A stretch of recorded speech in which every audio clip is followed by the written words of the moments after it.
வணக்கம் மக்களே, welcome to Y studios Tamil. இன்றைக்கி நம்ம வந்து இந்த வீடியோவில் என்ன பார்க்க போகிறோம் அப்படின்னு பார்த்தீங்கன்னா, Reynold quit 2017 model RXL variant petrol இந்த வண்டியை பற்றி தான் பார்க்க போகிறோம். எதுக்குடா இந்த வண்டியை பற்றி திடீர்னு வீடியோ போடுறேன் அப்படின்னு கேட்டிங்கன்னா, என்ன சொல்கிறது, ரொம்ப வருத்தமாக இருக்குது.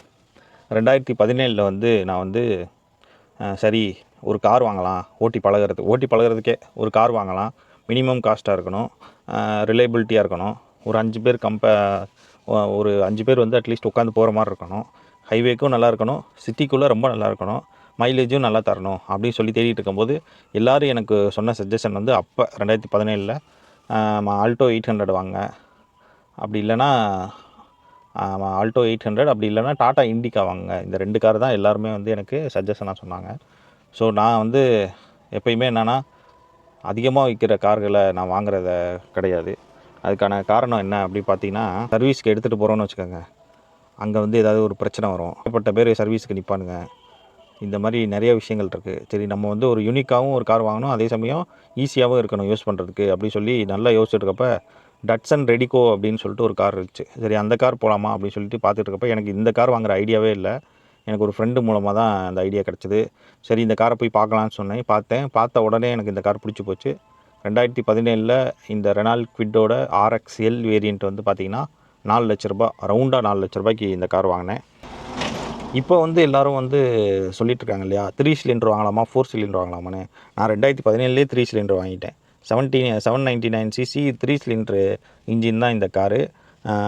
இது பார்த்திங்கன்னா 53 BHP பவர் ப்ரொடியூஸ் பண்ணுது, 72 Nm டார்க்கு வந்து பண்ணுது, 5 ஸ்பீடு மேனுவல் கீரு. ஆமாம், அராய் வந்து இந்த காருக்கு எவ்வளோ சர்டிஃபை பண்ணியிருக்காங்க தெரியுமா, மைலேஜ் 25-26 வரும் அப்படி சொல்லியிருக்காங்க. ஆனால் வந்து என்னை பொறுத்த வரைக்கும் பார்த்திங்கன்னா, இது வந்து இப்போ வரைக்குமே வாங்கி 7-8 வருஷம் ஆக போகுது. இப்போ வரைக்குமே ஒரு 20 கிலோமீட்ரு கொடுத்துருது. நம்ம மெயின்டைன் பண்ணுறோமோ இல்லையோ 20 கிலோமீட்டர் கொடுத்துருது. அதனால தான் இந்த காரை வந்து நான் இவ்வளோ ஸ்பெஷலாக கருதுகிறேன். இந்த கார் வாங்கின புதுசில் டெலிவரி எடுக்கும்போது எனக்கு கார் ஓட்ட தெரியாது. ஓரளவுக்கு தத்தி அப்படி 3rd கியர்லேயே ஓட்டி வீட்டுக்கு எடுத்துகிட்டு வந்து வச்சுட்டேன். சரி, அதுக்கப்புறம் வந்து கொஞ்சம் கொஞ்சமாக இந்த மாதிரி ஆள் இல்லாத ரோட்டில் நானே ஓட்டி கற்றுக்கிட்டு இப்போ ஒரு 8 வருஷமாக வந்து நல்ல ப்ரோ கார் ரைடராக மாறிட்டேன். ஆக்சுவலாக ஆல்மோஸ்ட் ஒரு 4 மீட்ரு இருக்க காரு, 4 மீட்டருக்குள்ளேயே தான் இருக்கும். அது 3.5 மீட்டர் தான் இருக்கும் அந்த காரு. நல்ல ஒரு அருமையான சூழல்.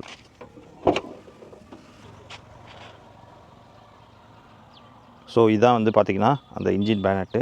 இது வந்து 3 சிலிண்டர். அந்த காலத்திலே 3 சிலிண்டர் இன்ஜின் வாங்கியிருக்கேன் நான். ரொம்ப பழசு, 8 வருஷம் ஆச்சு வாங்கி.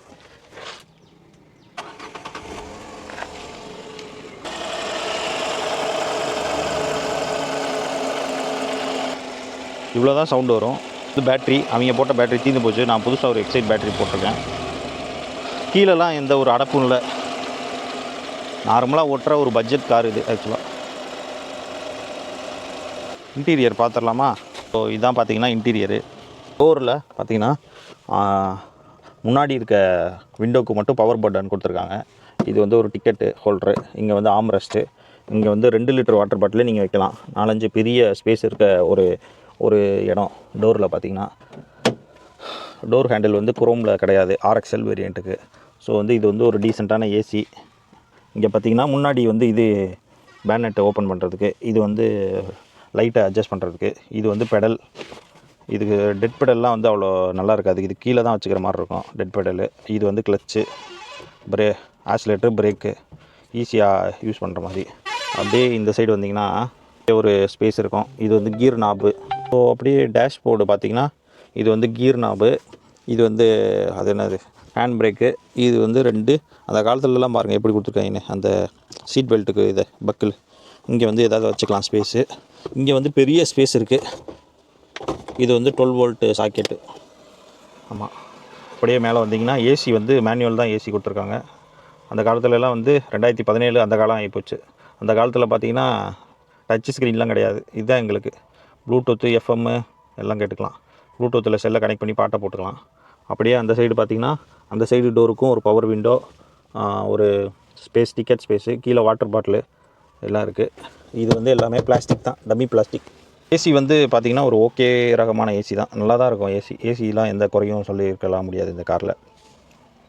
ஸோ இதுதான் வந்து இன்ஸ்ட்ருமெண்ட் கிளஸ்டர். இது வந்து இப்போ வரைக்கும் எனக்கு ஃபேவரட்டான ஒரு இன்ஸ்ட்ருமெண்ட் கிளஸ்டர் தான் இது. இது அனலாகா டிஜிட்டலா என்னன்னு தெரில, ஆனால் கலர்ஃபுல்லாக அழகாக இருக்கும். இது வந்து இப்படி ஆஃப் பண்ணிட்டு இப்படி திருப்பி ஆன் பண்ணிங்கன்னு வச்சுக்கோங்களேன், ரொம்ப கலர்ஃபுல்லாக இருக்கும், நல்லாயிருக்கும் பார்க்குறதுக்கு. அது வந்து எனக்கு ரொம்ப பிடிச்சிருக்கும். இதை இப்போ இந்த கார் வந்து என்னை விட்டு இப்போ போதே அப்படின்னு ரொம்ப வருத்தமாக இருக்குது. ஸோ இப்போ நம்ம வந்து பின்னாடி போய் பார்க்கலாம். இன்னொன்று இந்த சீட்டில் பார்த்தீங்கன்னா ஹைட் அட்ஜஸ்ட்மெண்ட்லாம் கிடையாது, வெறும் பின்னாடி மட்டும் பண்ணுற மாதிரி ஒரு அட்ஜஸ்ட்மெண்ட் இருக்குது இதில், அவ்வளோதான். பின்னாடி ஆனால் எவ்வளோ வேணால் தள்ளிக்கலாம் நீங்கள். ஸோ முன்னாடி வந்து பின்னாடி இவ்வளோ ஸ்பேஸ் இருக்குது பாருங்கள். ஸோ பார்த்தீங்கன்னா தெரியுதா, எனக்கு ஏற்ற மாதிரி முன்னாடி சீட் அட்ஜஸ்ட் பண்ணி வச்சுருக்கேன். பின்னாடி வந்து இவ்வளோ லெக் ரூம் கிடைக்குது. நான் எவ்வளோ குண்டாக இருக்கேன், எனக்கே இவ்வளோ லெக் ரூம் கிடைக்குது. அது வந்து மிக சிறப்பான ஒன்று. இதில் 2 பேர் தாராளமாக உட்காந்து போகலாம். நீ சப்போர்ட்டு, தை சப்போர்ட்டு எல்லாமே நல்லாயிருக்கும் இந்த காரில். 3 பேர் வந்து கொஞ்சம் அட்ஜஸ்ட் பண்ணிட்டு போகலாம். சென்னை வரைக்கும்னா 4 பேர் இந்த காரில் நல்லா போகலாம். பக்கத்தில் ஏதாவது திருச்சி, மதுரை, கரூர்லாம் 5 பேர் போகலாம், ஒன்றும் அவ்வளோ வலிக்காது. ஸோ இதுதான் பின்னாடி வந்து பவர் விண்டோலாம் கிடையாது. இந்த சுற்றுறது தான் இருக்குது பின்னாடி. இங்கே ஒரு ஸ்பேஸு, டோர் ஹேண்டில்லாம் வந்து குரோமில் கிடையாது. ஸோ இங்கே வந்து பிடிக்கிறதுக்கு, பின்னாடி உட்காந்து பிடிக்கிறதுக்கு ஒரு இது இருக்குது. ஸோ இதுதான் இந்த காரோட ஒரு சிறப்பு அம்சம். இப்படியே பின்னாடி போனீங்கன்னா அங்கே பாருங்கள் எவ்வளோ ஸ்பேஸ் இருக்குன்னு. இல்லை, இங்கே ஹெட்ரெஸ்ட் வந்து 2 பேருக்கு மட்டும்தான் ஹெட்ரெஸ்ட்டு. அப்பா ரொம்ப கம்ஃபர்டபுளாக இருக்குது இந்த ஹெட்ரெஸ்ட்டு. உண்மையிலே இந்த கார் வந்து ரொம்ப ஃபேவரட்டான கார். இதுதான் வந்து பார்த்திங்கன்னா அந்த டேஷ் போர்டோட வியூ. ஒரு சிம்பிளான ஒரு வியூ, ஒரு கிளியரான ஒரு வியூ.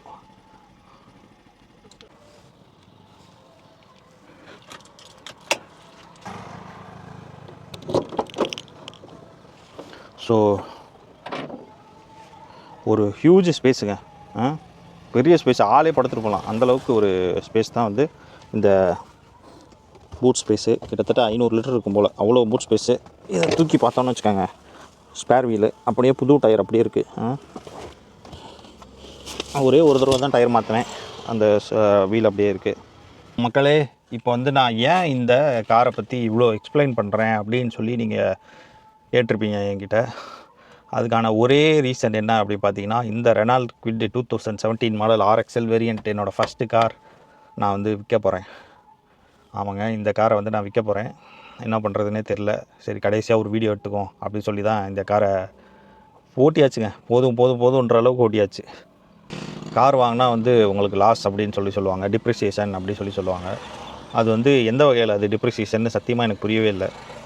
ஏன்னு கேட்டிங்கன்னா, இந்த கார் வந்து 2017 4 லட்ச ரூபாய்க்கு நான் வாங்கினேன். இப்போ இந்த காரை நான் 2 லட்ச ரூபாய்க்கு விற்க போகிறேன். ஸோ 8 வருஷத்தில் அந்த 2 லட்ச ரூபாய்க்கு எனக்கு இந்த கார் என்னென்னலாம் பண்ணியிருக்கு தெரியுமா?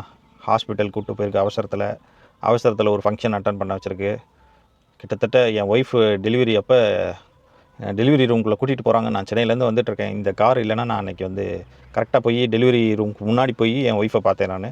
அது வந்து பண்ணியிருக்க முடியாது. இன்னும் நிறைய விஷயம் சொல்லிகிட்டே போகலாம். அவ்வளோ விஷயம் அந்த கார் வந்து எனக்கு இந்த 8 வருஷத்தில் கொடுத்துருக்கு.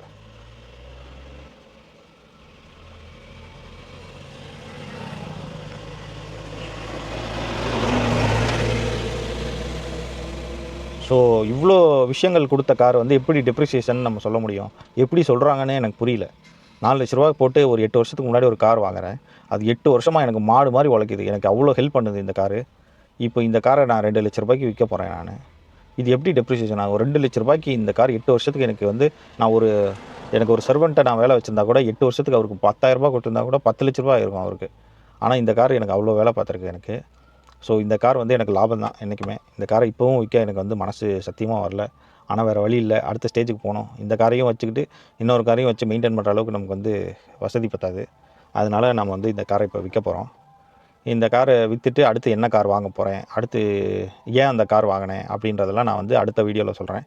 இப்போதைக்கு நான் வந்து மிக வருத்தத்துடன் விடை பெற்றுக் கொள்கிறேன். நன்றி.